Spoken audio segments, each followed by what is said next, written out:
Pets ഉള്ളവർക്ക് സായിയുടെ വിഷമം മനസ്സിലാവത്തുള്ളൂ കേട്ടോ.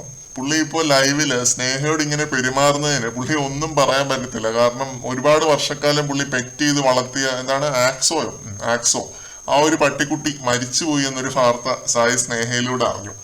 ഈ വാർത്ത അറിഞ്ഞതും സ്നേഹയോട് പുള്ളി വളരെ ഇമോഷണൽ ആയിട്ട് ഇങ്ങനെ പൊട്ടിത്തെറിക്കുന്നുണ്ട്. ഞാൻ പോയോണ്ടാണ്, എന്റെ ഭാഗത്താണ് മിസ്റ്റേക്ക്, ഞാൻ കാരണമാണ് മരിച്ചത്, എനിക്ക് കാണാൻ പോലും പറ്റുന്നില്ലല്ലോ എന്നൊക്കെ പറഞ്ഞിട്ട് സ്നേഹ ഈ ന്യൂസ് സായിയോട് ബ്രേക്ക് ചെയ്യാതിരിക്കുവായിരുന്നു ആദ്യം. പിന്നെ സായി കുത്തി കുത്തി ചോദിച്ചപ്പോഴാണ് സ്നേഹ ഇത് പറഞ്ഞത്. ഈ ഒരു സാധനം എന്ന് പറഞ്ഞാൽ ഇത് മക്കളെ പോലെയാണ്. മക്കൾക്ക് എന്തെങ്കിലും സംഭവിച്ചാൽ അച്ഛന്മാർക്കും അമ്മമാർക്കും അറിയും എന്ന് പറയുന്ന പോലെയാണ്. ഒരു ബാഡ് നോഷൻ ഉണ്ടായിരുന്നു സായിക്ക്. അപ്പോൾ അതാണ് പുള്ളി ഇങ്ങനെ കുത്തി കുത്തി ചോദിച്ചത്. സായി ഇങ്ങനെ കുത്തി കുത്തി ചോദിച്ചത് പുള്ളിക്ക് അത് അത്രയും പ്രിയപ്പെട്ട ഒരു പെറ്റ് ഡോഗ് ആയതുകൊണ്ടാണ്, ഒരു മോനെ പോലെ ആയതുകൊണ്ടാണ്.